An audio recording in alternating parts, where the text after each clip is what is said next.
Hoje nós vamos tratar sobre política, ou seja, religião e o Estado. Bom, as pessoas geralmente me consultam perguntando: pastor, tem uma posição política correta para o cristianismo? Não. Sabe qual seria a posição cristã política? Teocracia. Vocês sabem o que é teocracia? O que é? Deus governa.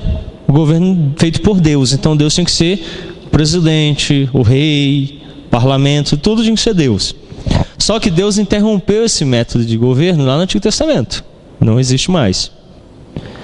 E hoje, então, se você está no parlamentarismo, na democracia, ou o estado que você esteja, sujeite-se às autoridades. Qual é o nosso sistema de governo hoje no Brasil? Oi? Presidencialista. O presidente é a figura de governo. Nós vivemos uma democracia. Há formas que estão mais distantes das escrituras. Por exemplo, uma ditadura, comunismo, socialismo, está mais distante das escrituras. Então não tem uma forma correta. Quando nós estamos pensando então religião e Estado, esferas diferentes, mas com pontos de contato, é o que diz nossa lição 12. Uma das bandeiras apaixonadamente defendidas pelos reformadores foi a separação entre igreja e Estado, ou, colocando de outra forma, delimitação clara das esferas de atuação em que igreja e Estado têm autonomia. Então, vamos pensar em termos das duas situações. Antes da reforma, era uma coisa só. A igreja e o Estado eram uma coisa. Então, os reis tinham que ter o aval do Papa, senão não podia ser rei. Então os governos eram dirigidos pela igreja. Nada a ver assim com a CNBB lá dentro do Congresso, tendo uma sala lá, participando das votações, tem nada a ver, entendeu? É uma coisa distinta, sabe? A mesma coisa. Como igreja, o que eu devo fazer em relação ao Estado? É isso que os reformadores fizeram. Pergunta: qual é o nosso papel? E a resposta foi: a igreja deve ser a consciência, ela deve alertar, mas ela não deve exercer o papel de Estado. Então o Estado tem um papel e a igreja tem outro papel. E eles devem ser distintos, separados, não devem misturar. Então, por exemplo, eu acho extremamente ridículo ter representantes no governo de cada esfera. Um representante dos trabalhadores. Mas e em detrimento disso, então, vai ser prejudicado o dono da empresa? Hein, Silvano? Aí já era, né? Já imaginou? Elege lá o deputado que representa os trabalhadores. Ele vai fazer todas as leis contra você que é empresário. Aí o Silvano fala: mas não pode ficar assim não. Vamos eleger alguém que representa os empresários. Aí vai ficar um fazendo lei contra o outro. O que o Estado tem que fazer? O bem comum. Para os empresários e para os trabalhadores. Todo mundo tem que ser beneficiado. É o papel do Estado. Mas hoje se criou essa ideia. Então tem aquela bancada infame dos evangélicos. Ô tragédia. Uma decepção total. Esses dias bateram aqui na porta. O deputado quer tirar foto porque regularizou o lote de vocês. Eu falei assim: não, obrigado. Não, mas ele não fez nada senão o que ele deveria fazer. Ele tinha que fazer lei mesmo. Você já fez essa lei, ele tem que fazer isso mesmo, ganha para isso. Não tem que fazer propaganda com isso. Ele não tem que usar a igreja para isso. E a igreja não tem que ir lá agradecer para ele, que eu não sei se os membros aqui votaram nele e nem quero saber porque o voto é secreto. Então se você votou em outro, problema seu. Se você votou nele, também é problema seu. Agora, entendo-se de eleito, ele tem que trabalhar para todo mundo, não tem? E não ficar fazendo coisas para determinado grupo, pessoa, porque senão vira partidarismo. Ele começa a governar para aquele grupo. Então, se ele começar a governar para as igrejas, o que a gente vai fazer? Vai esmagar o restante da população. Então, se chegar para mim e falar assim: olha, o governo decidiu que aqui vai ser um hospital, acabou, meu amigo, derruba a igreja, fecha e vai ser hospital. Porque o governo toma conta das áreas públicas, tudo. Então, ele tem esse direito. Agora, se ele chega e fala: vai ser uma igreja, ele tem esse direito também. Agora ele tem que fazer igreja, e tem que fazer hospital, e tem que fazer creche, tem que fazer rua. Ele tem que fazer. Eu não preciso ter um grupo determinado para fazer essas coisas. Então eu posso procurar qualquer deputado e pleitear uma causa. Ah, mas a religião dele, não importa a religião dele, ele é deputado para o povo. Então criou-se esses guetos. Com isso a igreja de novo se misturou com o Estado. E aí, vamos fazer lei para mandar o povo ler a Bíblia. Funciona. Funciona. Olha só, por exemplo, a gente luta da forma errada contra as coisas. Por exemplo, pastor, estão querendo impor uma lei aí contra a homofobia. Vamos pensar direitinho. Tem vários problemas aí. Primeiro problema, se eu chutar o Vando, tem lei que defende ele? Tem. Tem uma lei que diz que eu não posso chutar ele. Se ele for homem ou se ele for homossexual, é a mesma lei? Continua valendo a mesma lei. Não, tem que ter uma lei para não pode chutar. Você nasceu aqui em Brasília? Quem nasceu, aonde você nasceu? Brasilândia. Nasceu lá em Brasília. Não, tem uma lei que não pode. Chutou quem é de Brasilândia, você está errado. Já mais se fosse fazer uma lei para cada lugar que a pessoa nasceu? Não, mas você está discriminando ele que ele é de Brasilândia. Meu amigo, se ele fosse Brasilândia, ou de Brasília, ou da China, e eu chutar ele, é errado do mesmo jeito, não muda nada. Não muda nada. Aí às vezes vem uma agenda que quer implantar um terrorismo a favor de um grupo. Aí é diferente. Nós temos que lutar de forma distinta. Tem que impedir que aprove o casamento. Com o casamento sem casamento vai continuar tendo homossexual. O meu papel como igreja para lutar contra isso é pregar que é pecado e auxiliá-los a deixar o pecado. Agora eu vou ir lá para frente do Congresso, ficar levando placa. Não pode aprovar uma lei para casar em cartório. Não muda nada, porque casando ou não eles vão continuar sendo. Vão continuar sendo. Aí a igreja às vezes abraça uma bandeira que não é dela e fica brigando por coisas que ela não tinha que brigar, em vez de estar pregando, em vez de estar auxiliando a deixar o pecado. Aí mistura o Estado com a igreja e vira confusão. Então como é que funciona? Nas eleições, eu analiso os candidatos e faço a minha escolha. Faço a minha escolha. Pronto. Você votou em quem? Ninguém, porque tem 3 eleições que eu não voto. Eu já não voto mais. É uma escolha pessoal, uma questão minha. Bom, eu vou lá, faço todo o processo e estou isento de votar. Tá? Pago as multas, faço as justificativas, estou isento de votar. Mas quem tem votado faz as suas escolhas. E é particular e pessoal. Agora, tem escolhas que aí tem a orientação. Por exemplo, a orientação da igreja. A Igreja Presbiteriana do Brasil não tem uma orientação firmada sobre partido nenhum. Mas nós temos como cristãos uma posição firmada sobre algumas situações que alguns movimentos defendem. Comunismo, socialismo tem posições contrárias às escrituras, clara e declaradamente. Que pode ter em outro partido? Pode ter de repente alguém eleito pelo PMDB e chega e fala assim, olha, eu sou contra a igreja, tem que fechar as igrejas todas. E ele é de um partido que declaradamente não diz isso. Então eu posso correr o risco com qualquer um que for para lá. Então se eu ficar lutando muito contra um, às vezes eu esqueço do outro, aí vai lá e luta contra mim e eu nem vi que está acontecendo aquilo. Então, é escolha, você tem que analisar muito bem os seus candidatos. Fez a escolha? Vá lá e vote. Acabou. Acabou. Então, se me procura e pergunta, eu expresso o que eu penso. E a igreja é a igreja e o Estado é o Estado. Então estão dissociados um do outro.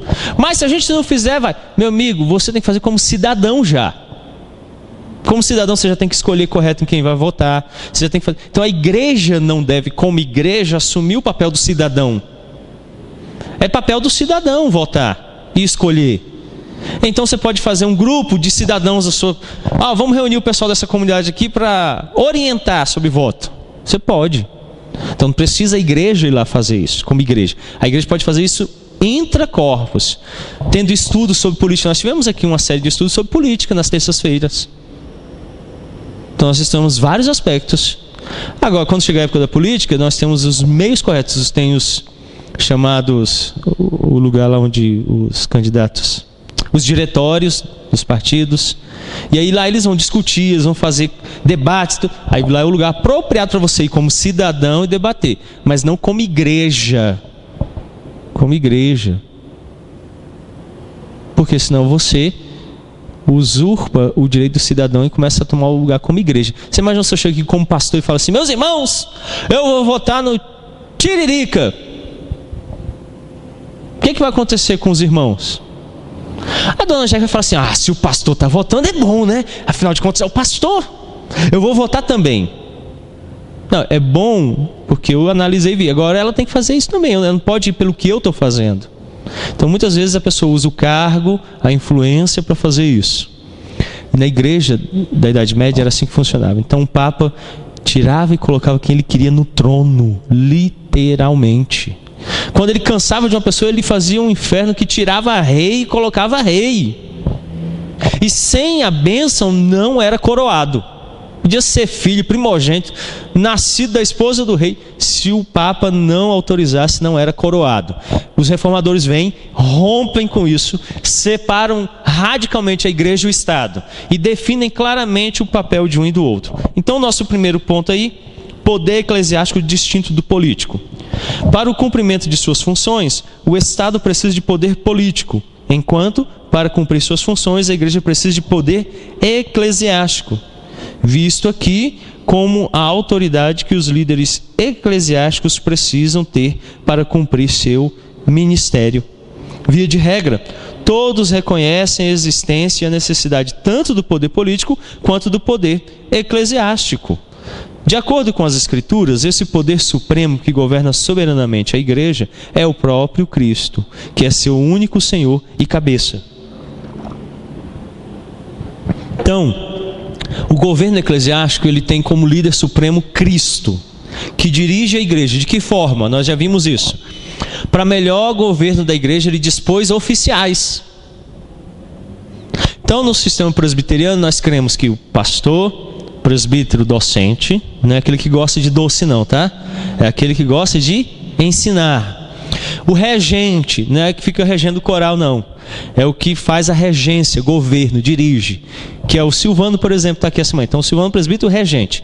Eu sou um presbítero docente. Quem é o mais importante na igreja? Nenhum. Quem é o mais bonito? Aí sou eu. Quem disse, não, é o Silvano. Bom, isso aí não vem ao caso. Mas quem é o mais importante, quem manda mais, não existe. Tanto eu quanto o Silvano somos presbíteros. E o diácono? Esse está lá embaixo no rabo, né, Ribamar? Não. O pastor, o presbítero e o diácono é tudo igual. Então quando o pastor vem aqui pregar e diz assim: meu irmão, você precisa abandonar esse pecado, o que a igreja tem que fazer? Obedece. Por causa de quem é o pastor? Não. Porque Deus instituiu ele como aquela autoridade naquele momento. Aí vem um presbítero e fala assim: meus irmãos, a partir do próximo domingo vai sentar todo mundo daquele lado, a decisão do conselho. A igreja obedece. Por quê? O Silvano está administrando a igreja como presbítero. Aí quando ele falar, eu vou sentar do outro lado, porque ele é autoridade sobre mim. Mas você é o pastor? Não, eu sou agora submisso a ele, ele é autoridade. Aí vem um diácono e fala assim: meus irmãos, para organizar melhor, vai sentar todo mundo para frente. Eu imediatamente obedeço o diácono, porque ele é autoridade. No ofício de cada um, ele exerce a autoridade, que é de Cristo dada a ele. No sistema episcopal, o pastor muitas vezes é autoridade até acima da palavra. Falou, está falado, acabou, ninguém questiona, pergunta, fala nada. Se falar é até do capeta. Então já vi gente falando assim: pastor, mas já está na Bíblia. Ele: não quero saber, cala a boca, não vem contra mim não. Ai de você se levantar contra um ungido. Não tem esse uso desse tem nada a ver com isso aí. Mas você não pode se colocar contra, porque ele é a autoridade final. E lá tem hierarquia, né? Você vira um, vira outro, vira um. O diácono, ai coitadinho, né? Lá no fundo. Aí ele vira presbítero, depois se vira pastor, vira bispo, apóstolo, sacerdote, patriarca e não sei o que mais e tal. E vai virando. Porque ele vai galgando postos. Então aqui não tem isso. Hoje eu sou pastor. Se eu vier deixar de ser pastor, eu posso vir para a igreja ser membro e um dia ser presbítero, ser diácono, sem problema nenhum. Sem nenhum problema. Desceu de cargo? Não. Não desceu de cargo. Não existe essa hierarquia. Então, Cristo é o cabeça. Ele governa toda a igreja. Então, a igreja é governada por Cristo. Quem dirige a igreja é Cristo. Ele usa um cetro. Qual é o cetro dele? A Bíblia. O juiz tem aquele... eu esqueci o nome. Já se faz direito, você lembra o nome? No Brasil não tem, é só nos Estados Unidos. O Brasil não usa.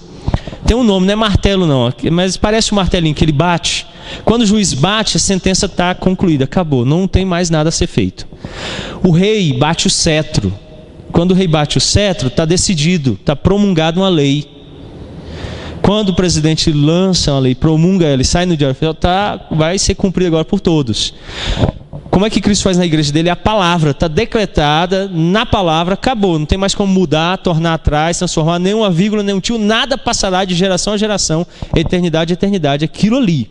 Então ele governa a igreja pela palavra, não muda, não volta atrás, não torna, não tem como ser diferente. É aquilo ali que ele decretou. É assim que ele dirige. Então, assim funciona o poder eclesiástico que governa a igreja. Contudo, um dos meios pelos quais ele governa a igreja é pela instrumentalidade dos líderes, que ele mesmo levanta e sustenta para esse fim. Esses líderes não possuem sobre a igreja o poder soberano que Cristo possui, mas um poder subordinado, dado por Cristo para que cumpram seu dever.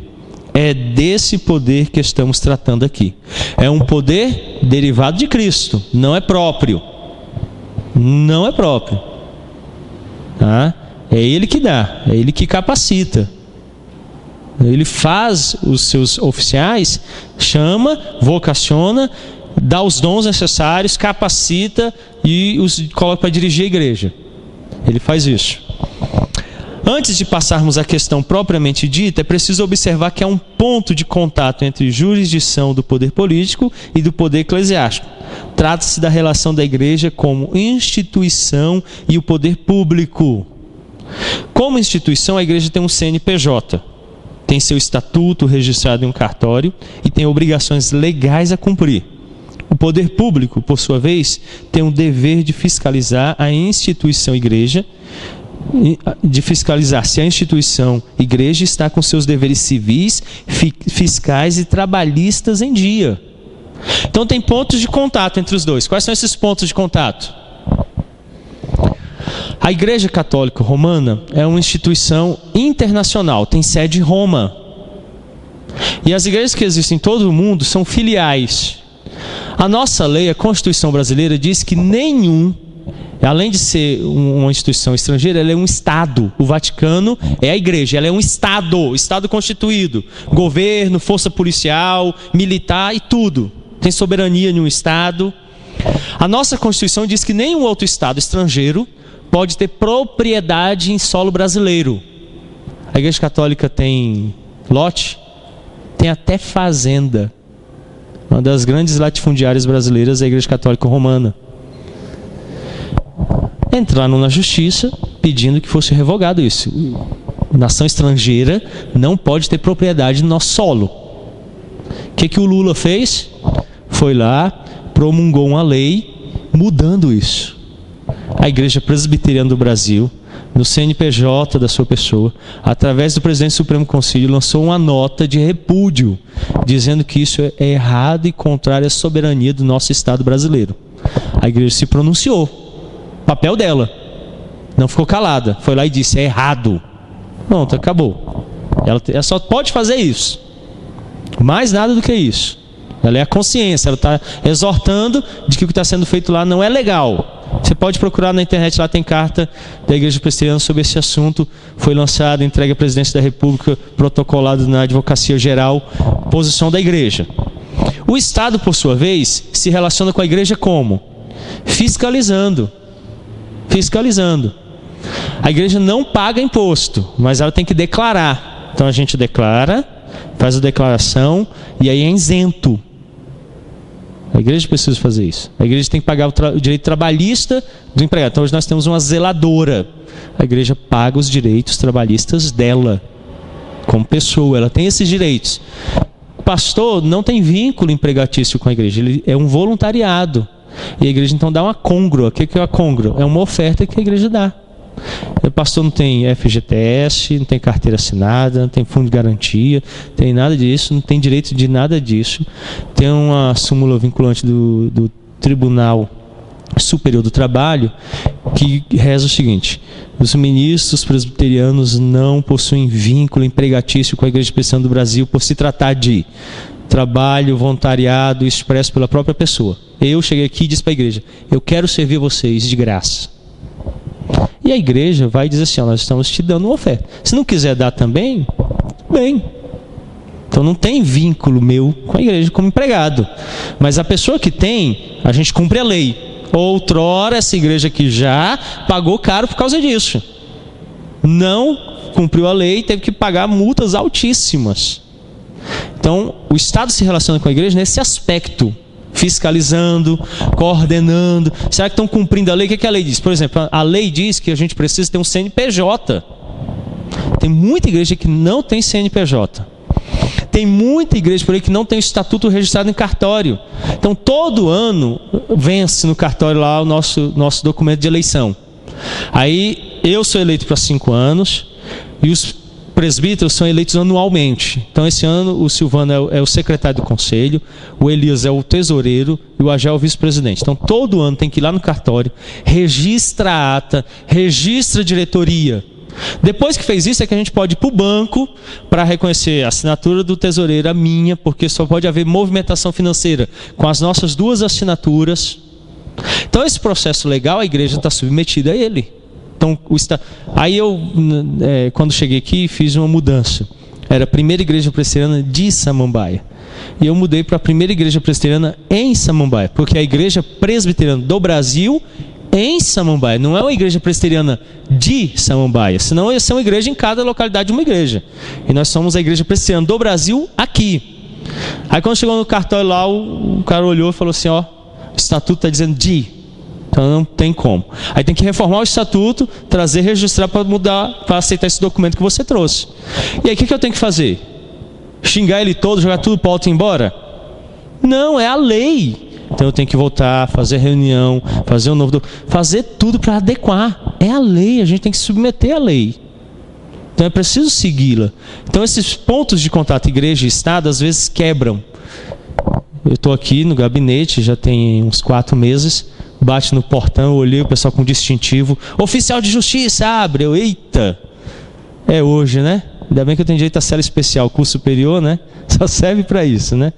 Aí desci, cheguei lá, ele mostrou o documento, a gente tem mandato para entrar. Abre o portão. Na hora eu abri, eles entraram. É só a igreja que funciona? Eu falei, sim. Posso ver o documento? Eu olhei. Oh, tem um engano, ó, não é a nossa igreja. Ele pegou, olhou. Ih, rapaz, estamos no lugar errado mesmo. Eu falei assim, mas o que era? Falei, olha, o Ministério Público descobriu que igrejas pediram terreno em Samambaia. Tem uma que funcionava um lava-jato no lugar da igreja. Outra, o cara fez não sei o que, alugou para um salão de beleza. Então a gente está investigando que eles foram de má fé com o Estado. Mas a sua não está listada. Aqui só funciona a igreja. Eu falei, só igreja. E durante a semana também, final de semana também. Aí ele falou, não, então tá ok, vocês não estão listados aqui. Mas tinham 17 igrejas listadas. Eles estavam de um em uma para tomar de volta o terreno, porque eles foram lá dizendo que era igreja e na verdade não eram igreja. Aí a gente fica vendo igreja invadindo terreno, igreja que não declara o imposto de renda. Há pouco tempo teve aquele escândalo, né? O Kaká, que vergonha. Pegava os milhões que ele ganhava na Europa, mandava para renascer como se fosse dízimo. O bispo lá, que já estava preso, pegava o dízimo, que era fictício, então ele dava 10 milhões de dízimo. A igreja ficava com 1 milhão e devolvia os outros 9 milhões para ele por fora, para ele não pagar imposto. A Polícia Federal não é boba, olhou e falou assim, rapaz, isso é muito dízimo, hein? Mas tem muito crente rico nessa igreja. Vamos ver com o que eles estão gastando. Bom, entrou aqui no ano todo 12 milhões. Vocês gastaram em quê? A gente comprou aquele banco ali. Quanto foi o banco? Foi R$1.000. Bom, está faltando muito dinheiro para chegar nos 12 milhões, né? Cadê o dinheiro que não está na conta? Cadê o dinheiro que não foi investido em nada? Aí só descobri que eles lavavam, né? Passava, declarava que era da igreja, a igreja não paga imposto, devolvia para o cara. Aí o cara ficava com o dinheiro todo para ele. É triste isso, não é triste isso? É triste saber que muita gente usa a igreja para isso. Então, aí a polícia foi lá e...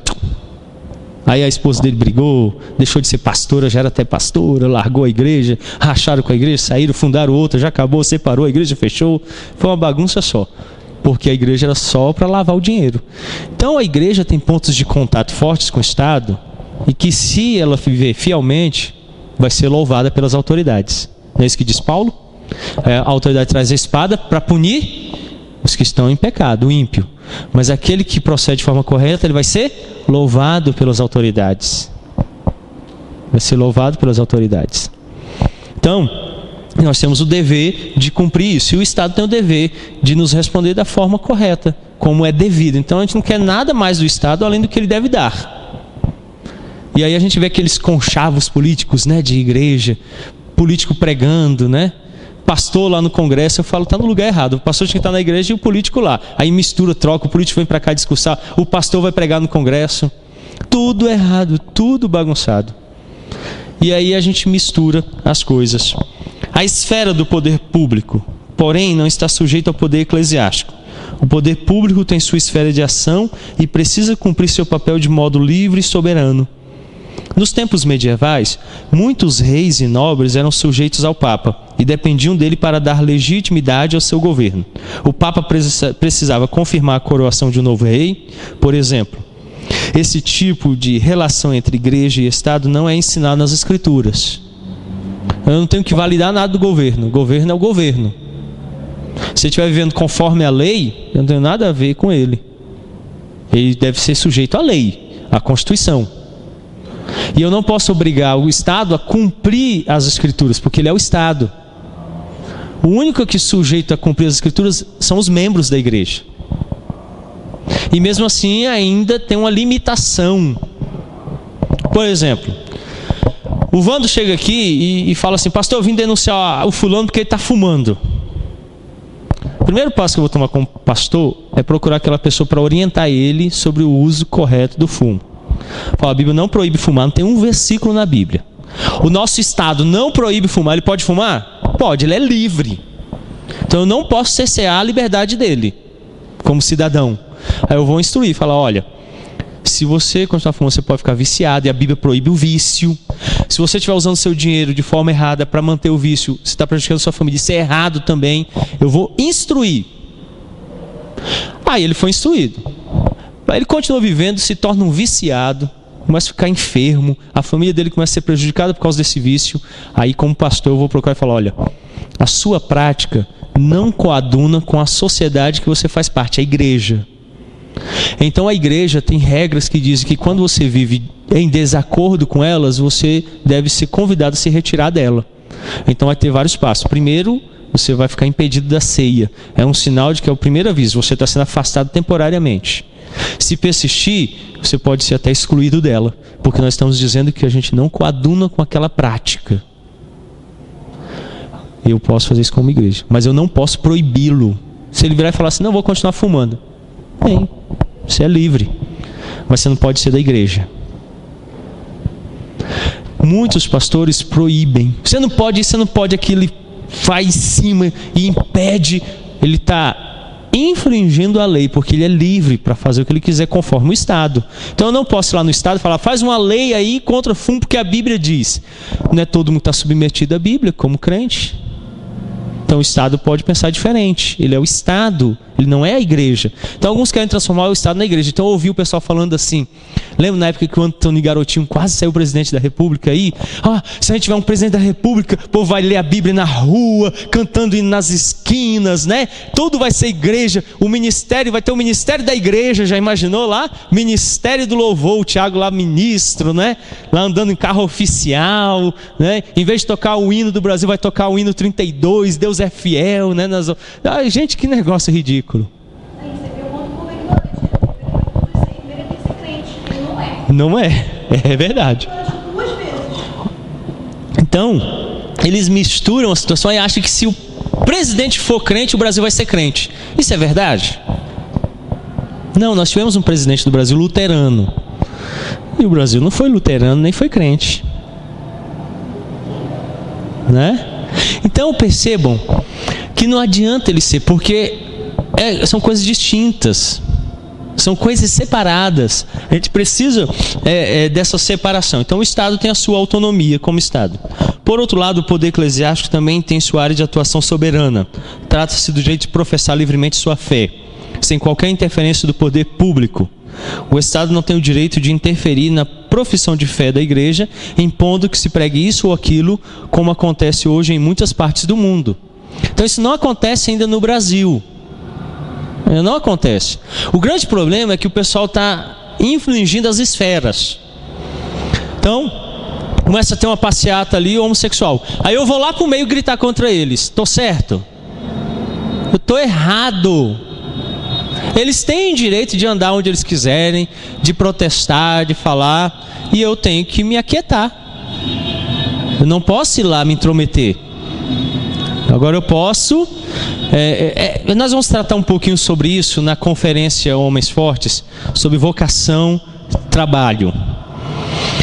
Até onde eu posso exercer o evangelismo e o cristianismo no lugar de trabalho? Tá? Isso tem assim, uma linha tênue. Então, eu já vi gente chegar e falar assim: pastor, o meu chefe ele é do capeta. Por quê? Ele fica me perseguindo lá no trabalho. É mesmo, rapaz? O que é? Aí ele vai... Vamos só esperar um minuto o pessoal passar aí. São crentes.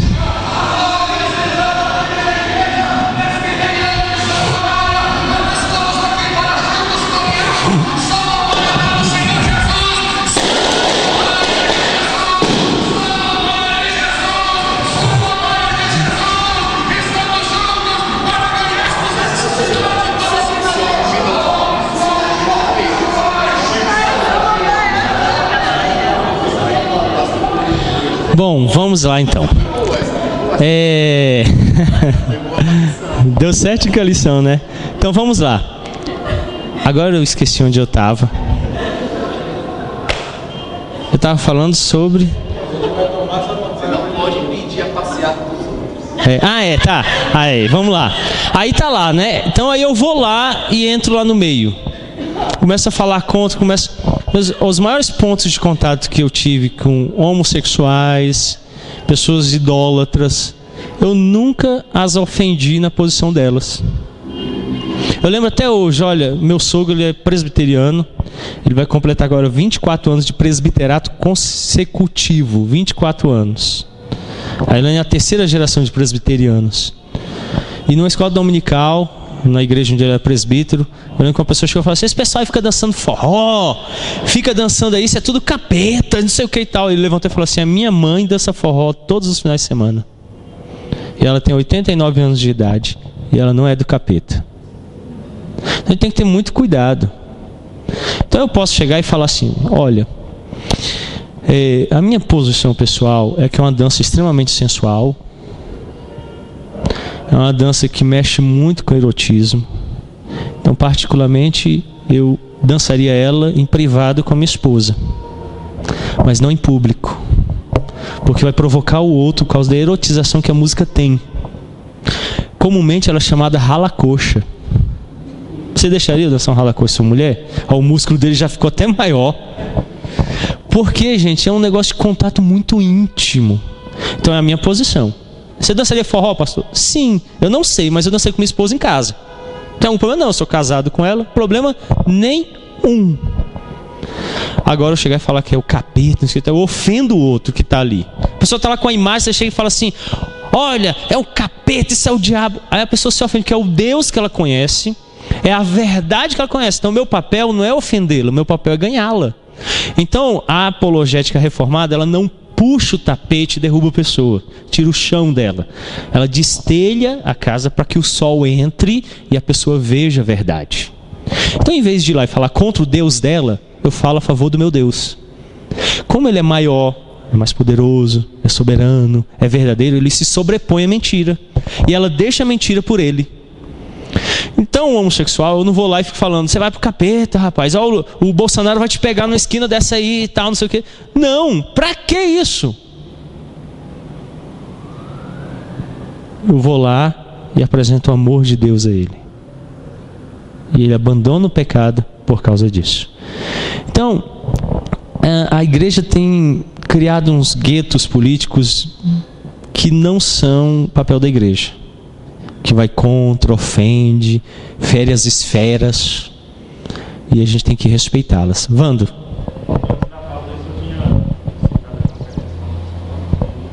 Ah, sim, tá. Na conferência Homens Fortes, o que é a nossa ideia? A gente tem que ter muito cuidado, porque o que acontece? Aí esse cara chegou para mim e falou: pastor, não pensei, foi o que foi? Eu estou lá lendo a Bíblia, ele chega e briga comigo. Eu falei: ele está com razão. Alguém aqui de vocês foi contratado para ler Bíblia? Só eu. Então, você está lá no seu trabalho, Tiago. O cara está lá na cadeira, boca aberta com aquele, aspersor, né? Abrindo a boca dele, aí o Tiago está lá. Senhor, meu pastor, nada...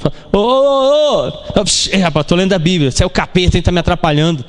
Não, ele é um cliente com a boca aberta, a maquininha está lá, puxando a língua do cara já, e o Tiago lá lendo a Bíblia. Aí vai falar que o cara é o capeta. Não é hora de ler a Bíblia, é hora de atender o cliente. É hora dele fazer isso. O Otto é fotógrafo, né? Aí o pessoal no casamento: cadê o fotógrafo? Tá o Otto sentado lá lendo a Bíblia. Vem tirar a foto da noiva, já entrou. Ele: vocês são um demônio, né? Deixa eu ler a Bíblia. Gente, ele foi contratado para fotografar o casamento, não é para ler Bíblia. Agora, se o seu chefe fala assim: na hora que você estiver livre, você pode ler, pode estudar, tudo bem. Mas trabalho é para trabalhar. É para trabalhar. Então as pessoas confundem. Aí eu já vi: pastor e tal, mas você vai lá no meu trabalho, o que é? Olha, o chefe não quer não, mas a gente vai contra ele em nome de Jesus. Fazer um culto lá na hora desse... Não, filho, não vamos fazer nada, eu não.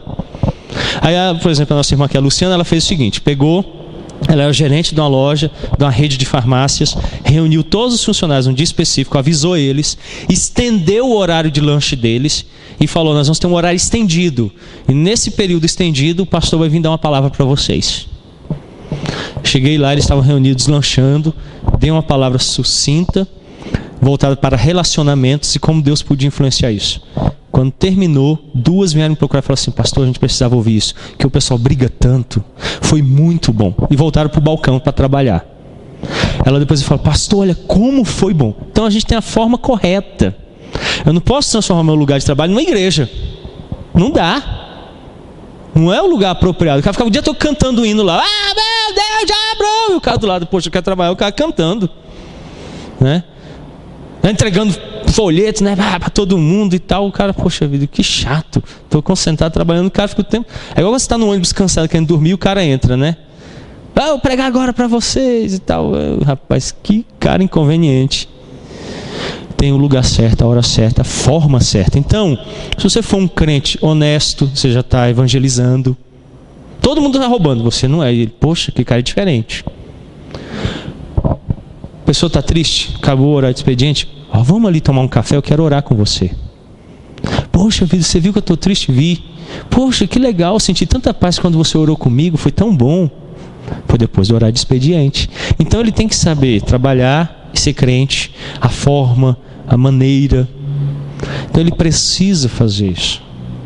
Eu trabalhei numa loja, num shopping, e começou a acontecer a visita de fiscais. E a gerente então me procurou, trabalha no caixa, e falou: olha, você vai apresentar essas notas aqui e aquelas outras lá você omite. Calado estava, calado fiquei.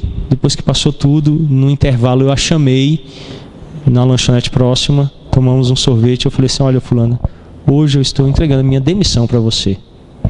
Ela falou: mas por que? Eu falei assim: eu não vou mais trabalhar nessa empresa. Ela: mas você vai casar, você precisa e tal. Eu falei assim: não, muito obrigado. Não anda de acordo com o que eu creio, então eu estou fora. Ela aceitou a minha demissão. A chefe dela, que era uma supervisora regional, conhecia minha irmã. Quando recebeu, falou assim: aí ligou para minha irmã, ela falou assim: ele saiu. Nem eu estou sabendo o que foi. Me ligou na hora. Eu falei: não, tinha que fazer isso. Eu não minto, eu não roubo, então eu pedi demissão. Ela me ligou e falou assim: você pode voltar porque o lugar dela é o seu. Ela foi mandada embora. E aí eu voltei para o lugar. Precisei discutir com ninguém, precisei fazer confusão na loja, precisei ficar pregando com a Bíblia aberta. Eu fui um cristão. Então eu voltei, trabalhei todo aquele resto do período na posição que não era minha, porque ele me honrou. O que aconteceu com José? Foi honrado. E ele sempre foi assumindo posições e posições, sem nunca precisar ficar com o megafone lá gritando no meio do pátio de Faraó que ele era crente. Nunca fez isso. Ele nunca fez isso. Mas ele era crente. Então as pessoas confundem. Então, quando nós achamos que se eleger deputado evangélico vai fazer a nação evangélica, a gente está errado. A nação vai se tornar evangélica com evangelismo, pregação da mensagem de Cristo. E aí você tem que eleger bons políticos. Bons políticos. Então a gente confunde. Então eu procuro qualificações que façam dele um bom político. Porque evangélico é na igreja e lá é político. Então essas confusões transtornam as coisas. Bom, algumas situações de distinção entre poder político e eclesiástico. Distinto quanto ao sujeito. O poder político pode ser exercido por qualquer pessoa, inclusive por não cristãos. Tem bons políticos não cristãos? E tem bons políticos cristãos? Poucos, mas tem. Tem mau político cristão? Vixe, aí agora sobejou, né? Pode ser qualquer um, pode ser um político? Pode. Então é uma distinção clara. Então eu já vi gente, você tem que votar em evangélico. Eu falo, meu irmão, evangélico para mim já perdeu a qualificação. Já perdeu. Então ele não precisa ser para eu votar nele, precisa ser um político. Propostas corretas. Vocês leram os planos de governo da última eleição? Leram? Eu li. Tem na internet. Ainda é possível encontrar, a Marina mandou retirar, mas ainda é possível encontrar, eu tenho cópia, eu posso passar para você. Páginas 34 a 37, o plano de governo dela. Apoio aberto aos homossexuais. São 6 pontos abertos. Um deles é a propagação clara do pensamento deles, o ensino nas escolas. Marina evangélica. Bom, tá lá. Então, o plano de governo dela é eivado de erros contra o cristianismo. Eu fui lá e li. Então eu conheço. Peguei o outro candidato e li. Quando eu li, eu falei assim, esse tem uma proposta boa. Eu voto nesse. É assim que eu faço. O que ele é formado? Qual é a área dele? O que ele sabe fazer? É só porque ele prometeu muita coisa para muita gente? Vocês não sabem o tanto de crente que eu atendi aqui, frustrado e chateado. O pastor me prometeu emprego. O pastor me prometeu cargo. O pastor me prometeu aquilo. Eu falei assim, olha, é até difícil falar para você ir para a delegacia registrar ocorrência para ele, contra ele, porque ninguém pode fazer isso. Ninguém pode oferecer nada disso, a não ser que ele possa cumprir. Então ele foi um charlatão. E ele não tem direito de fazer isso. Mas é o que rola por aí, né? Então o cara abre um diretório ali, oferece muita coisa para todo mundo e ganha um monte de voto, não ganha? Ganha! Mas você pergunta para a pessoa assim, o que ele defende? Ela, eu não sei.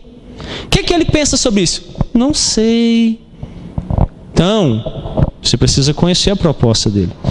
Aí, a qualificação vem por aí. O que ele está propondo, o que ele defende, o que ele vai crescer a comunidade. É aí que faz a escolha. Então, eu não escolho por quem ele é, pelo que ele faz na igreja. Eu escolho pelas propostas políticas. Qualquer um pode ser. Então, ele pode ser um bom ou mau. Ele pode surpreender depois, mudando ou não. Só que eu tenho que fazer a escolha livre. Edson.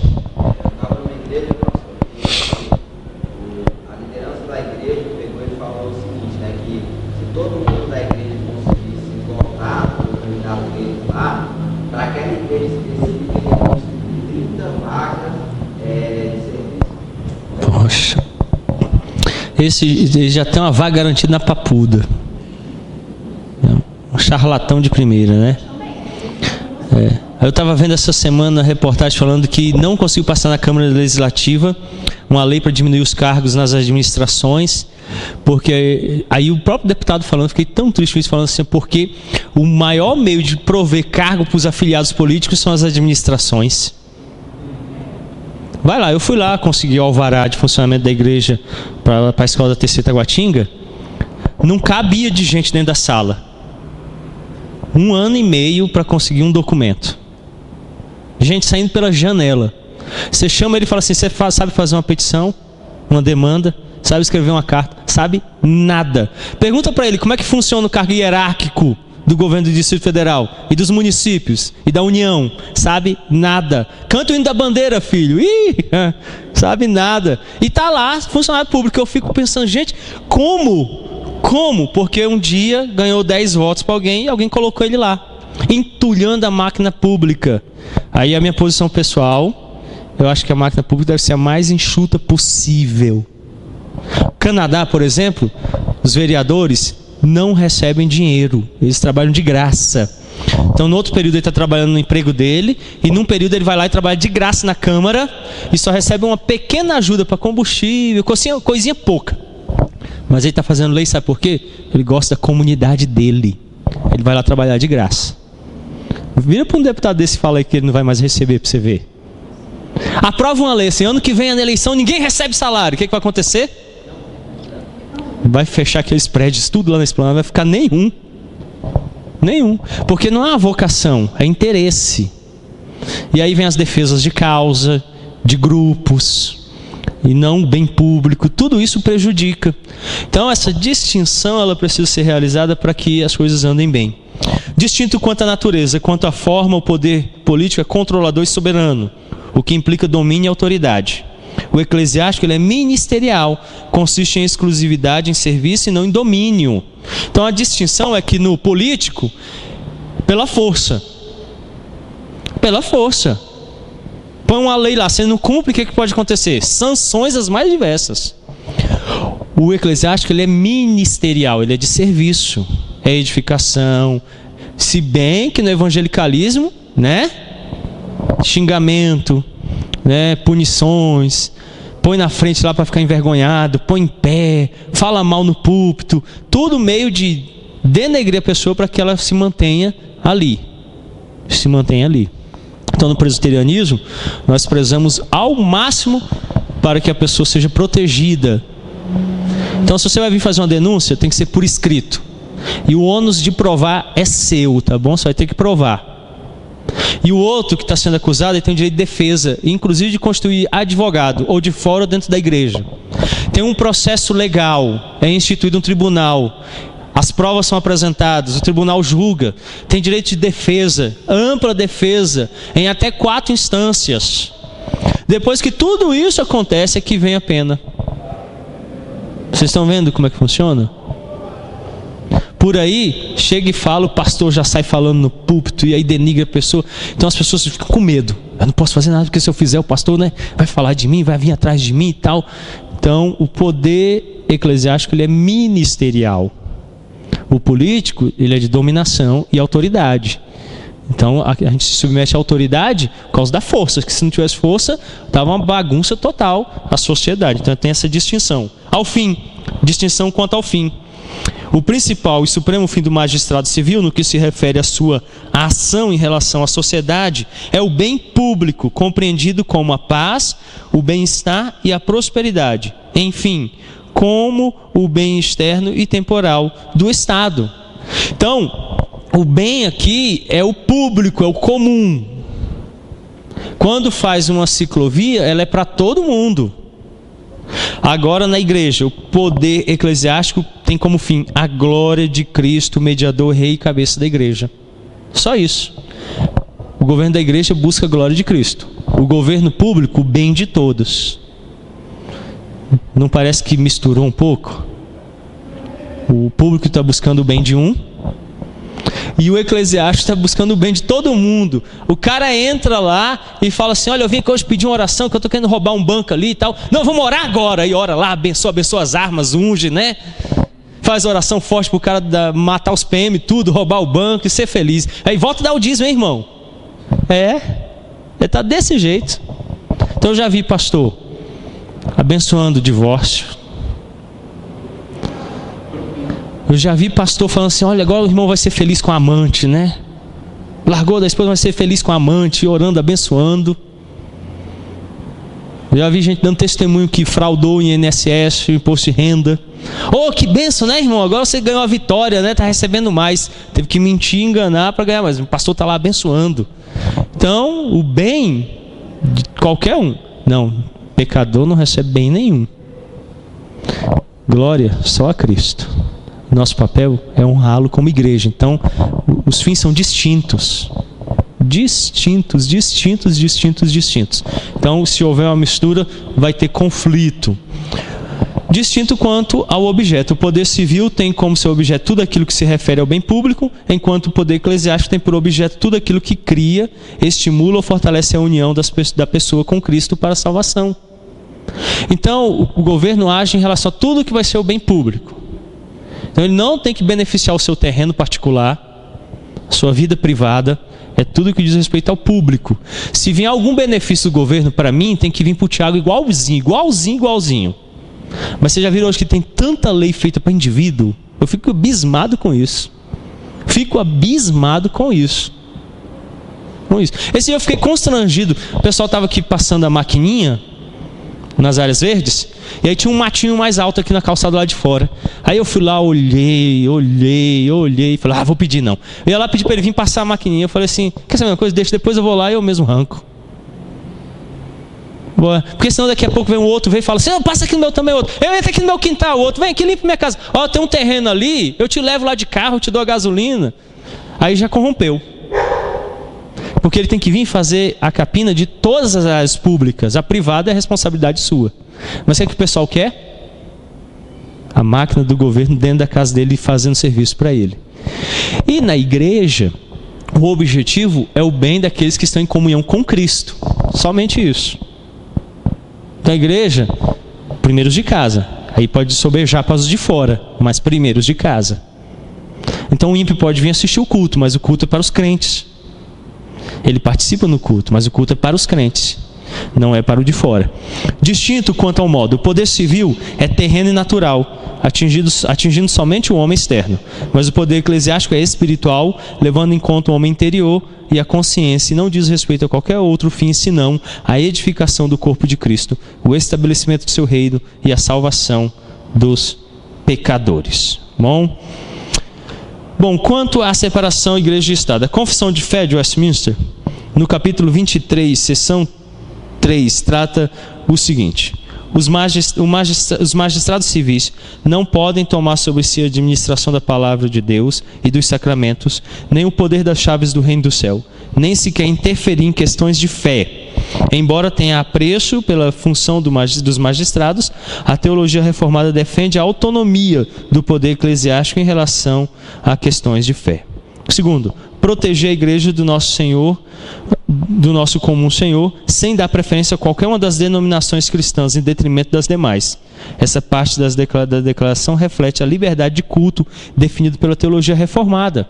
Então outra coisa que a gente defende é: o Estado tem que beneficiar todo mundo.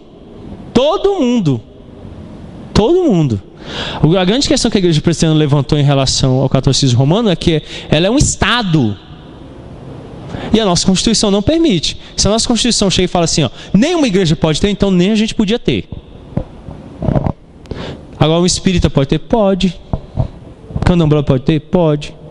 A Assembleia de Deus? Também. Aí alguns ficam puxando. Já tem a bancada evangélica lá dentro, que vai virando os guetos das denominações e vai puxando a sardinha para si. Contra isso. Todo mundo tem que ser beneficiado pelo Estado. O Estado é para todos, desde que esteja na lei. Então ele tem que beneficiar todo mundo igual. Se ele vem beneficiar a igreja, beneficia outra também. Então a gente não quer exclusividade, nem uma ação voltada só para a nossa denominação. Terceiro, ninguém seja constrangido, quer por pretexto de religião ou infidelidade, a sofrer alguma indignidade, violência, abuso ou injúria de qualquer outra pessoa. Temos o dever de evangelizar todos os povos, Mateus 28, 19 a 20. No entanto, discriminar ou constranger uma pessoa por pretexto de religião ou tratá-la de modo indigno ou injurioso é pecado. Essa parte da declaração tem profundas aplicações contemporâneas. Todo mundo é igual. Todo mundo tem direito. Eu posso pregar para ele? Posso. Mas eu não posso ofendê-lo, discriminá-lo, desfazer dele. Não posso. De jeito nenhum. Então, se entrar uma pessoa aqui que é adúltera, ele vai ser recebido entre nós.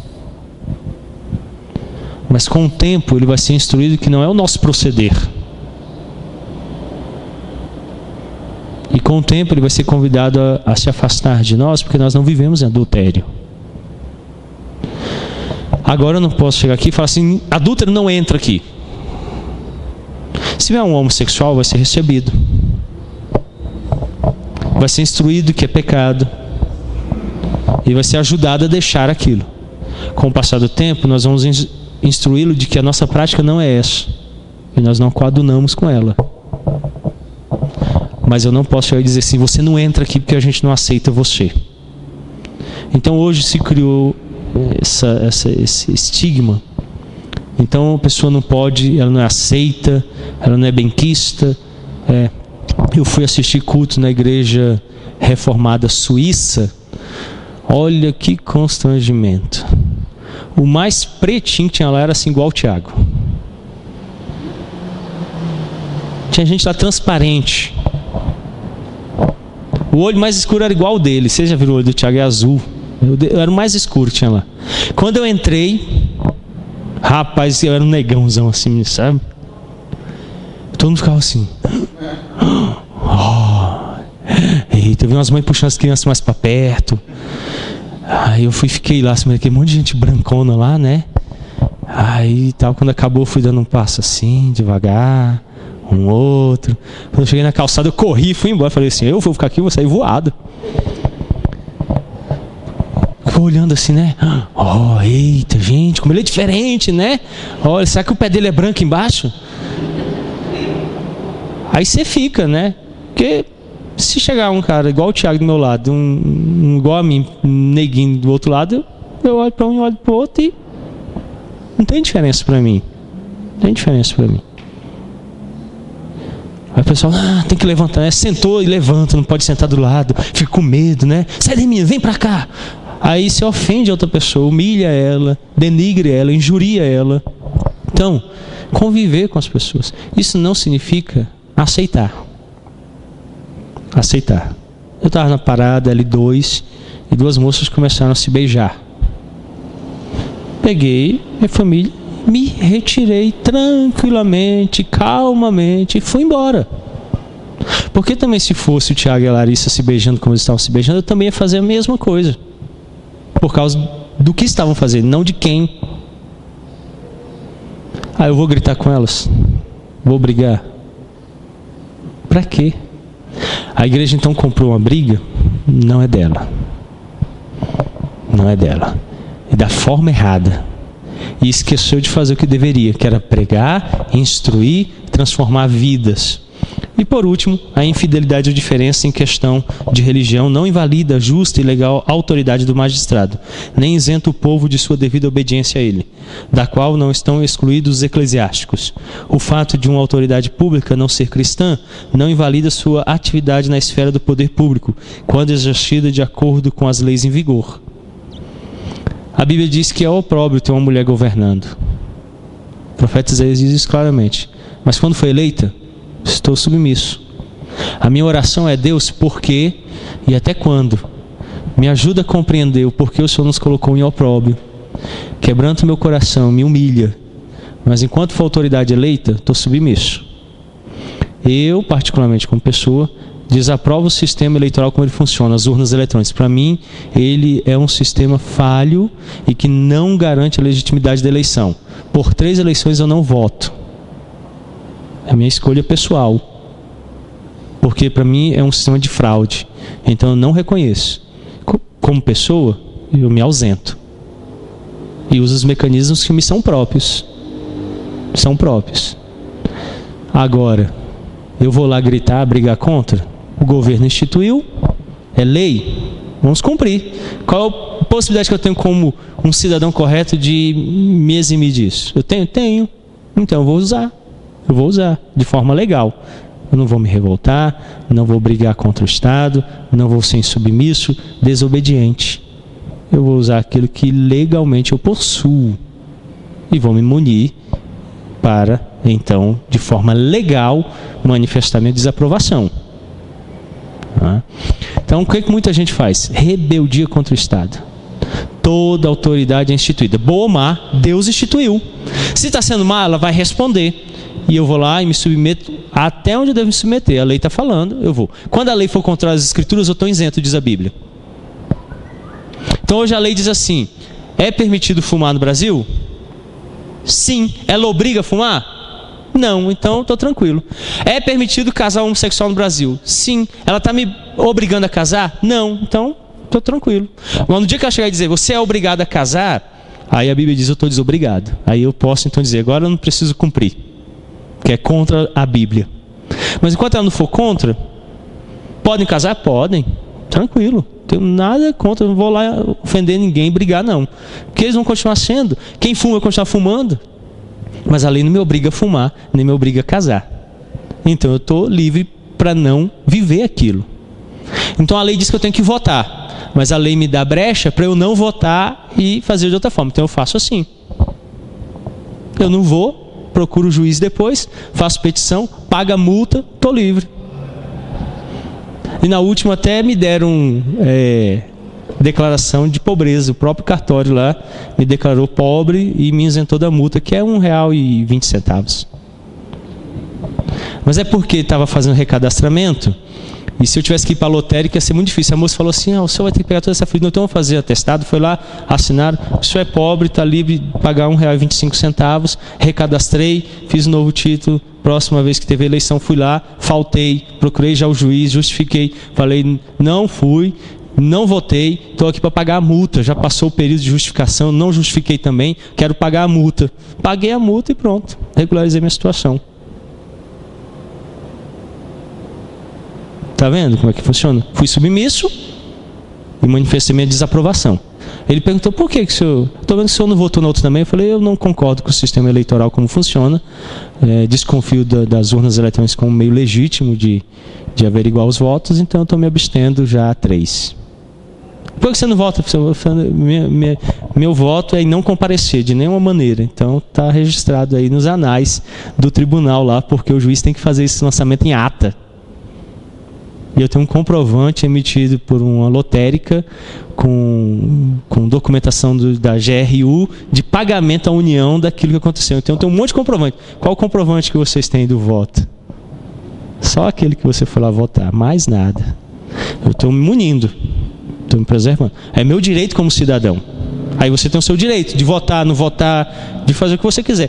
É legítimo. Agora, quando você vai para lá gritar, brigar, por exemplo, é crime.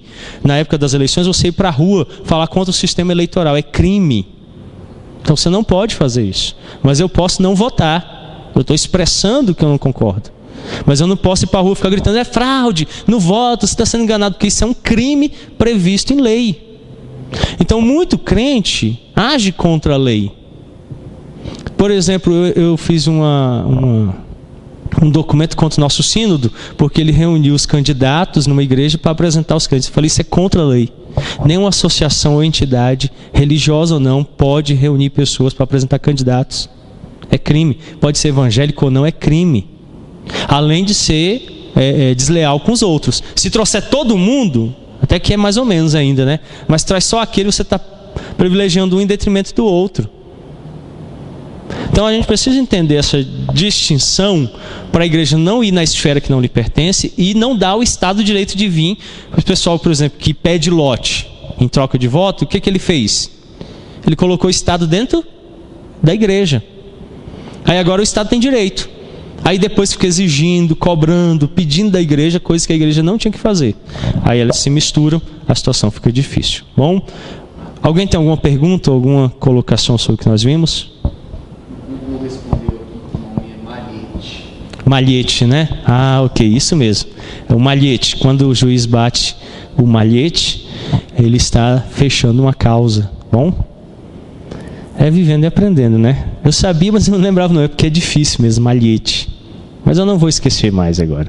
Sim, Raíssa.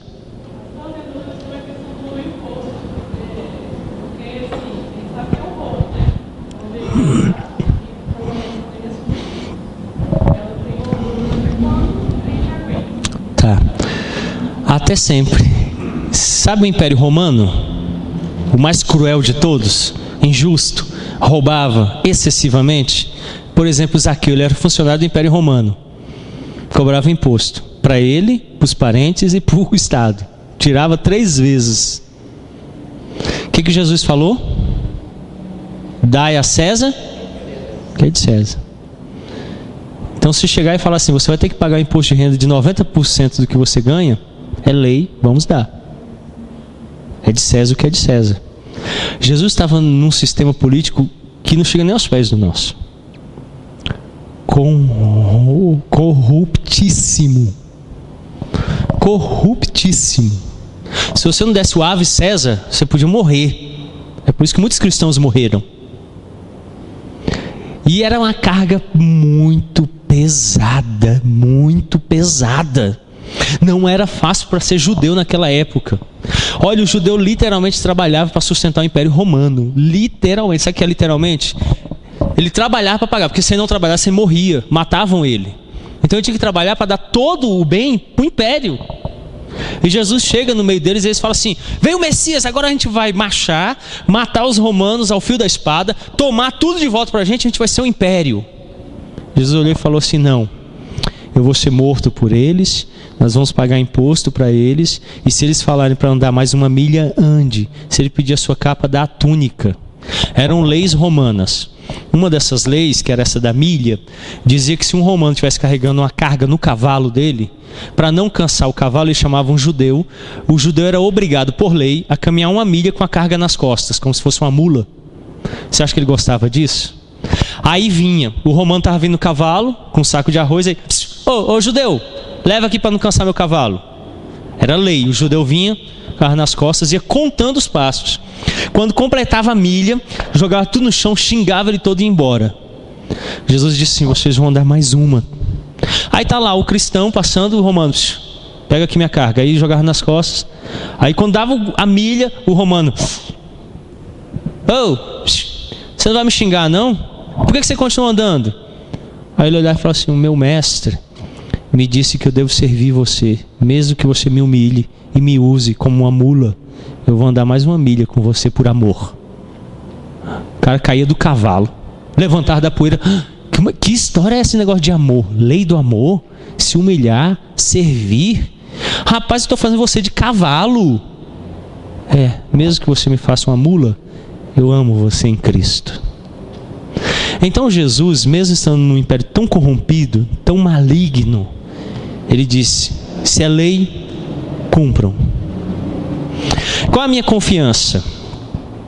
Eu não tenho benefícios sociais. Eu pago INSS como autônomo. E pago um imposto pesado. E eu derramo lágrimas quando eu vejo meu dinheiro sendo mal utilizado. Mas eu tenho uma confiança maior, que Deus é por mim. Ele que me dá o pão de cada dia, Ele me dirige, me sustenta, e que Ele toma vingança por mim, que no último dia não vai ser mensalão, petrolão, nem uma CPI que vai punir, é Deus. Estou confiando nele, tranquilo. Quando eu não tenho confiança na punição dele, eu me revolto. Vamos queimar, vamos pôr fogo, porque Ele quer fazer justiça. Olha, eu não vou dar, eu vou morrer sem dar, mas eu não dou. É porque Ele confia que o dinheiro vai mudar. Então eu confio em Deus, repouso nele e faço o que é lei. Se está usando errado, vai responder.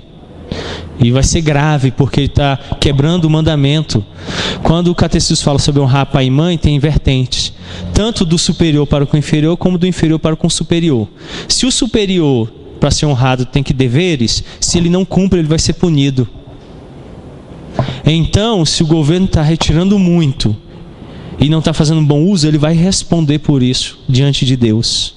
Eu confio nisso plenamente, então eu sossego meu coração. E uso os meios legais. Se tem um meio legal que eu posso utilizar, eu utilizo. Se não tem, eu cumpro.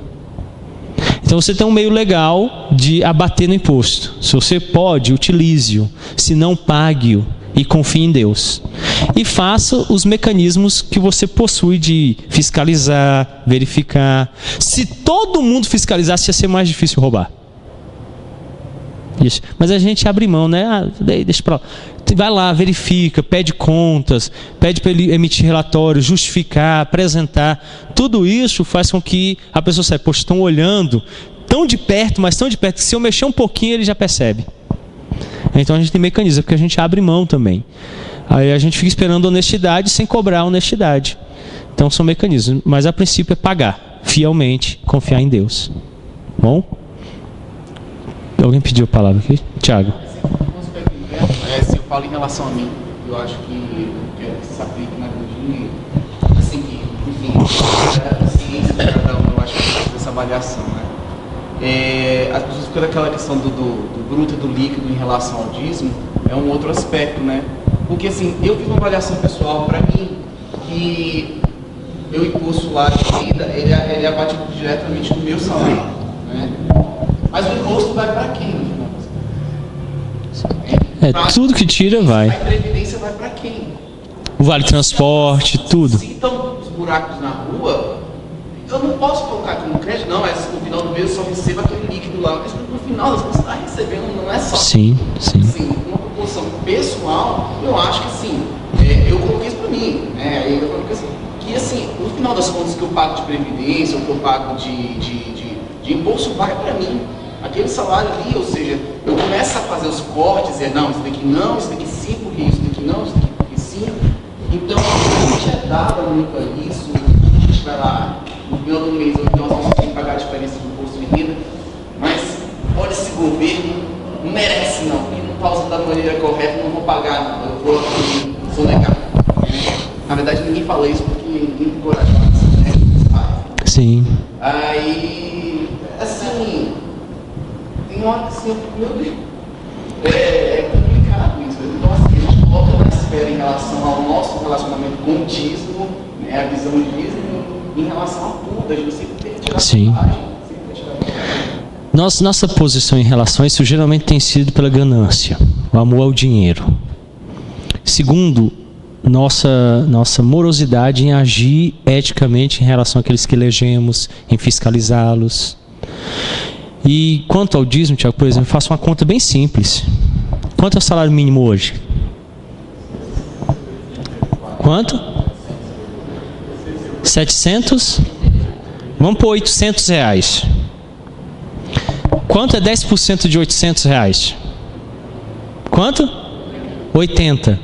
80 vezes 150, quanto é que dá? Oi? 12? 12 mil. A igreja arrecada 20 mil. Tem alguma coisa muito errada aí. Porque se todo mundo aqui ganhasse um salário mínimo, já dava metade do que ela arrecada. É porque o pessoal pensa assim. É só o líquido. Mas o que tirou do bruto lá, vai para quem? Vai para você mesmo. Vai para você mesmo. Então, é meu. É para mim. E eu tenho que dar tudo o que Deus me deu, eu tenho que entregar a presença dele. Na verdade, o princípio do Novo Testamento é mais duro. Dê conforme estiver proposto no...